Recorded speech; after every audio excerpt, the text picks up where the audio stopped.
Shalom, shalom, bana nzambe nyonso. Baibozuli bakwa kolanda biso na émission Nzambe ya batata o epesa makabongo.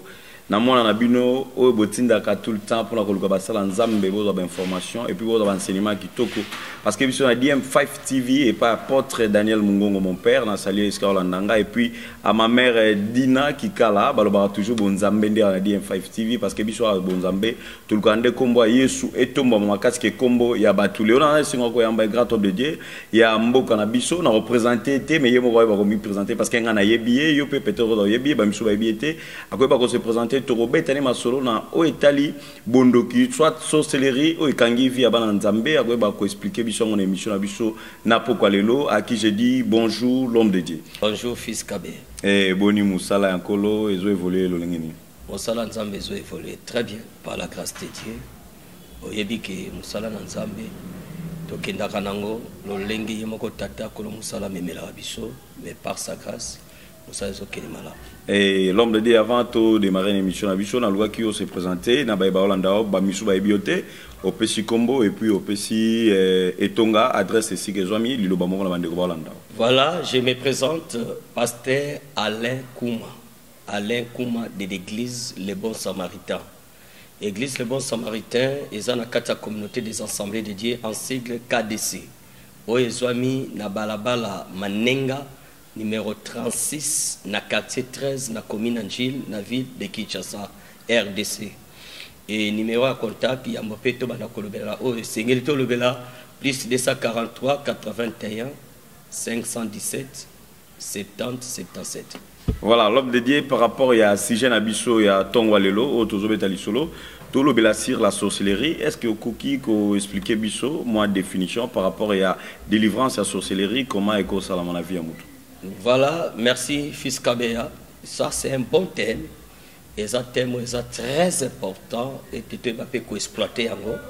Malgré batumusu baza ko exploiter encore na lolengi. Au Bible ezotindaté mais toutes les façons le kola bana nzambe oto bana kotikala na kati ya doctrine, il faut que message ezala une fondement biblique.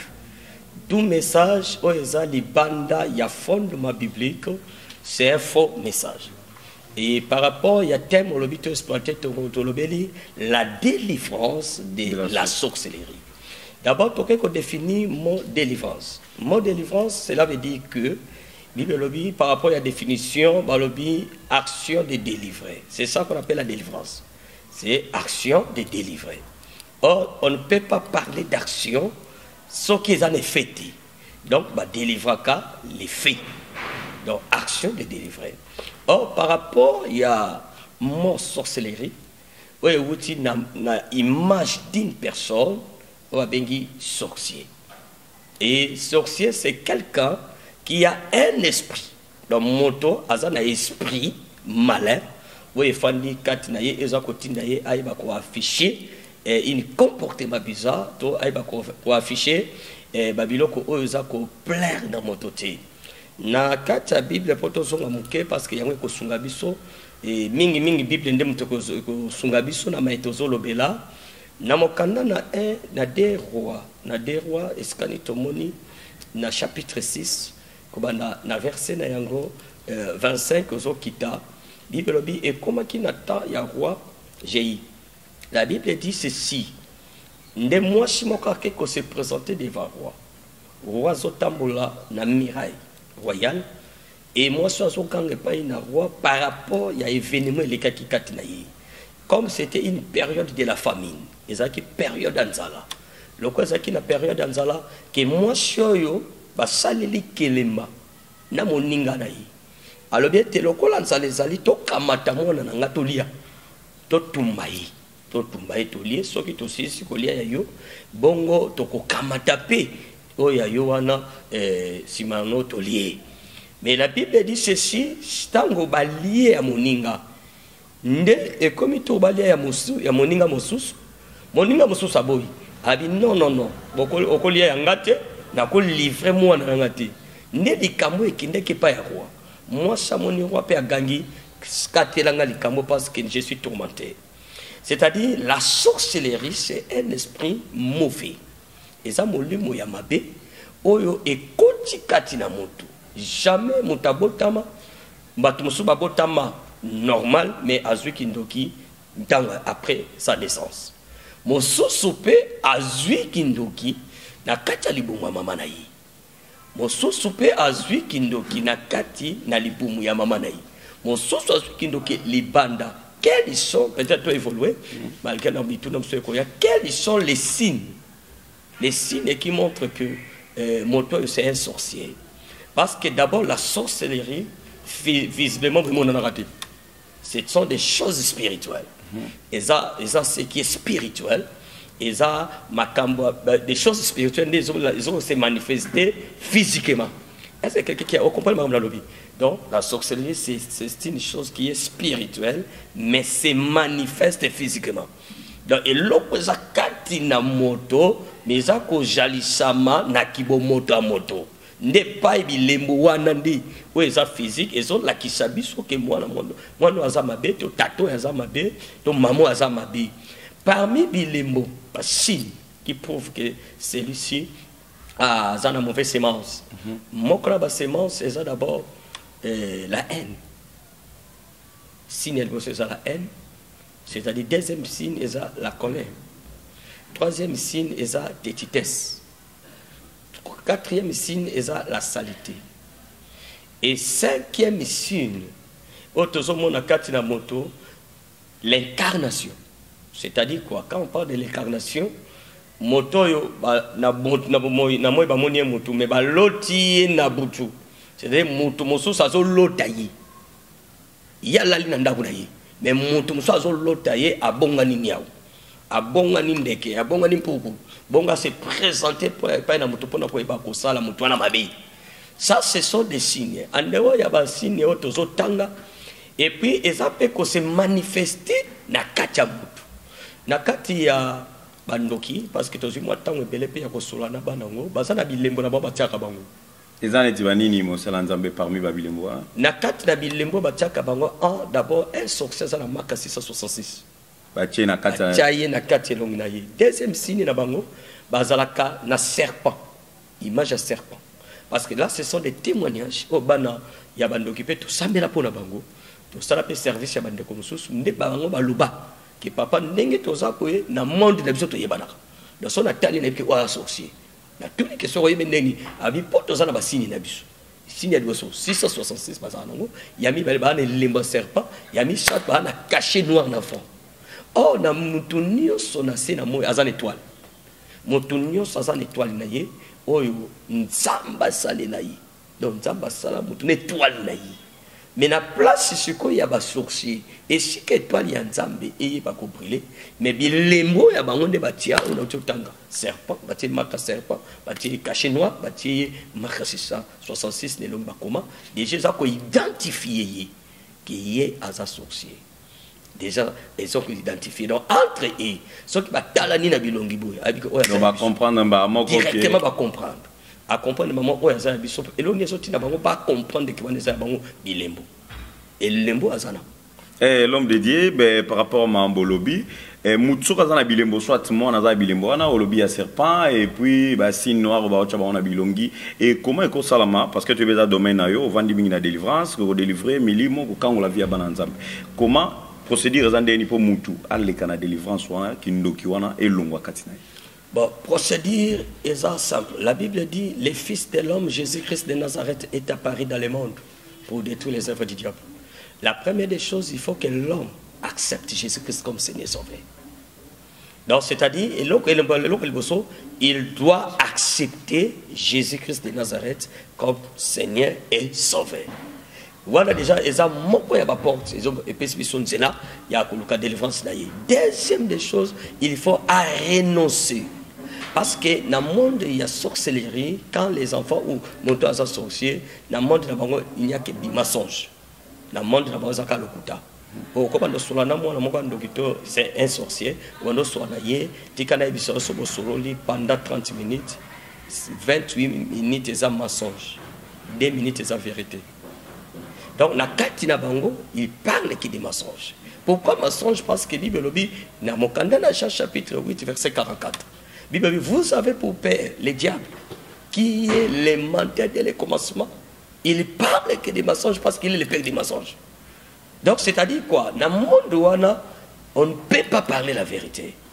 Or, la deuxième possibilité pour que l'homme qui est sorcier soit délivré, il doit parler la vérité. Renoncer. Donc, il faut renoncer. Et la troisième des choses, après avoir renoncé, et le camis ça déjà qu'on restituer. C'est-à-dire, à son qui ça. Parce que ce qui est lié qui monte à cause de ça mototé. Pour ça boumi. Parce qu'à boumi déjà ça qui va conduire. Mais quand il y a renoncement, il y a des matériels où il y a utilisé pour monter en koufa. C'est ça qu'on appelle la restitution. Mais là on a besoin de Argentina. Moi qui combo pour sanguba, tondolo pour sa tondolo, mais moi minzanza moko, moi libende moko. Biloko mo autant la sens. Mais pour la que c'est ça les instruments que j'ai utilisés pour Moutouana Koufa. C'est qu'on a restitution, nous avons d'abord ça la kirdam. Donc c'est-à-dire il faut procéder à kirdam. Dans le kirdam, il faut à renoncer et puis dans le renoncement à restituer. Mais à même instrument bilimboal. Ce n'est pas bilimboal qui est Kangola, mais pendant qu'il y ait à renoncer puis à restituer. Et qu'il a accepté aussi Jésus-Christ comme son Seigneur et Sauveur. Et le quatrième élément, il faut lui-même prendre la décision d'abandonner. À sa décision qu'il n'a pas vioté. Et c'est alors, tant qu'il y a une décision qui viote la ligne vioté, et l'Éternel Dieu, il est là pour aider. Dans l'Éternel fils Kabea, dans l'Éternel Zamalobi, la mort et la vie. C'est Dieu qui a dit ça. Nous avons attiqué la moto libre arbitre. C'est-à-dire quoi? Attiquer la moto sans la choix. Alors, nous avons attiqué le coup, mais pour nous, nous avons attiqué le moto pour nous. Alors, pour nous. Donc, de la même sorte, celui qui est sorcier, ce qui a ligné à se repentir, il doit commencer d'abord à renoncer, à restituer, à accepter Jésus comme Seigneur et Sauveur, et puis à se décider, à abandonner volontairement. Donc il faut manifester volonté. Ce qui a manifesté volonté, et qu'on s'allie solo, mon pépé. L'homme de Dieu, par rapport à Mamolobi, Olobi, Kindoki, est spirituel, et mon araboité, sauf que moi, signe au Pesa Kiwana.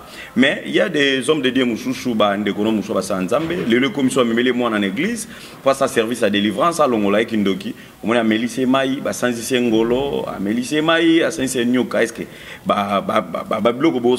est-ce que c'est biblique ou est-ce que système et Sikaboyna, on a Moussala Nzambe pour la délivrance, la sorcellerie, quand on a vu. Fils Kabea, Nzamba Pamolayo, par rapport à temps obsolescent à Moussala Nzambe, moi, Mikolope, Tozara Lelote, de Bandima Kamanzambe depuis 87, moi, je voulais Poussani.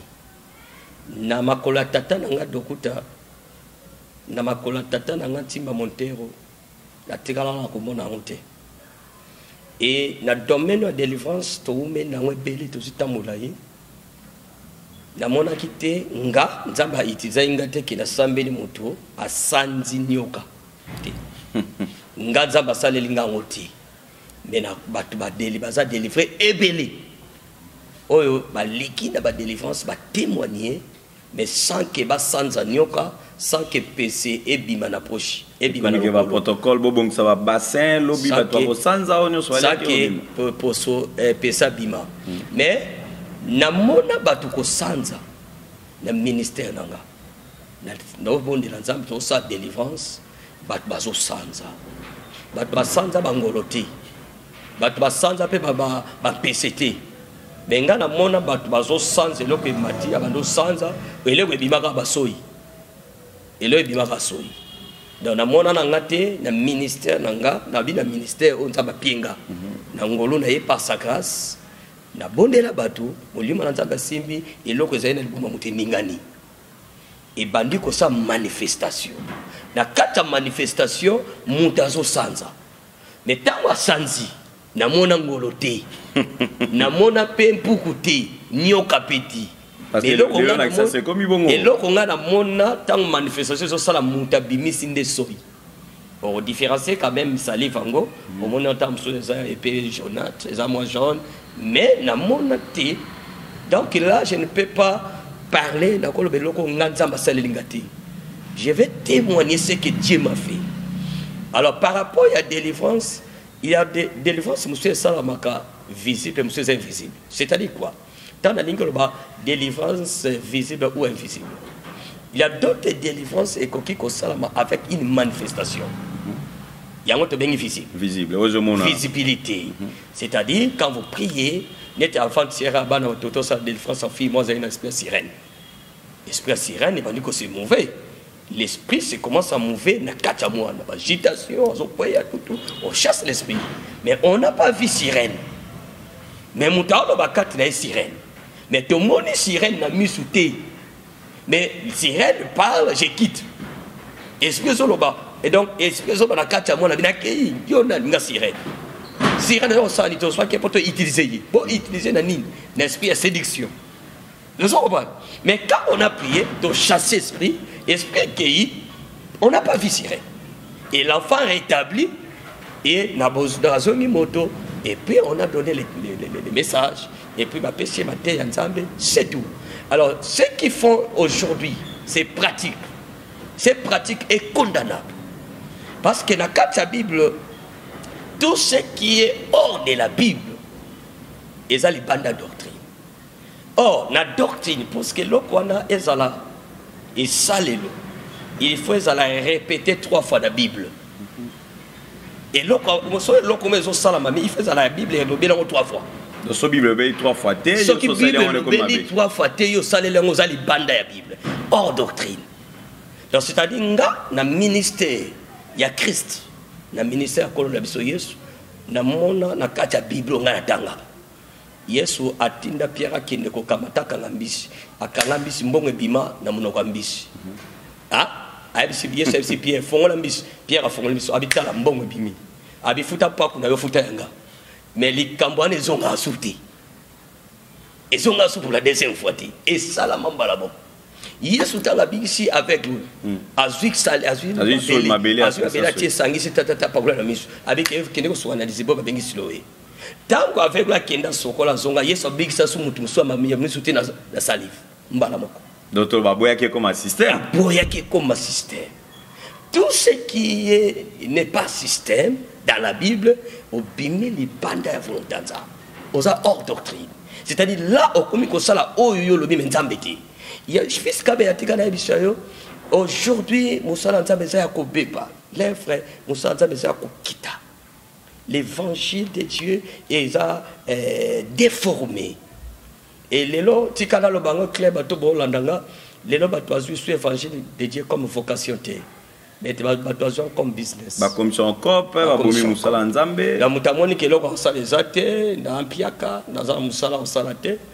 On a dit, moi, 3 versets là, moi, on se peine dans les anneaux, moi, 3 personnes, on peut landanga. À qui a bandi Moussala, na bango. Mais à Sali, on pour préparer pour les royaumes. Mais à Sali, on pour la liboumnaï. Il y a un moment où les lots comme des mercenaires. Les lots moussala sont comme des mercenaires. Batu baso salama comme un zamba tinditi. Oh, mon candidat Jérémie chapitre 23. Bible le dit malheur aux pasteurs et aux prophètes. Oh, bakolo makam nganzambe na lobité. Ya batu ba Bible bien té. Na Jérémie 23 et ça na jugement. Jacques il faut pour la commis battre la bataille base à la minute. Mais les lots battunés sont mis comme si monté. Il y a un moment à cause de cela, les lots pratiques étrangères et continue à cette église. Montre ça sur la moi si mutakala. Depuis quand oui, quoi salama mingi mosa nzambe. Ils ont fini ça va pasteur, les lots va passer beaucoup mina manque à considération, surtout et pas va konziamboka et pas ya ba autorité, ba pasteur va comme aventurier, ba pasteur ba ligoboto la basi ba tout donc mambo belé l'évangile. Ba aventurier ba côté, ba biso benga ba mercenaire, ba loup raviseur. Oh les lots va continuer à cette évangile. C'est-à-dire quoi? Des mauvaises pratiques et continuent à cette église, oh tous sont condamnés. Ils sont condamnables. Ceux qui m'ont bengama et pas nanzam, ah ça est le quoi là. Donc moto ya bengama et pas nanzam, ah ça la ngoti. Na profité, mon sa nanzam aux occasions rolandanga, tikana ebisayo, kosangisa nzambe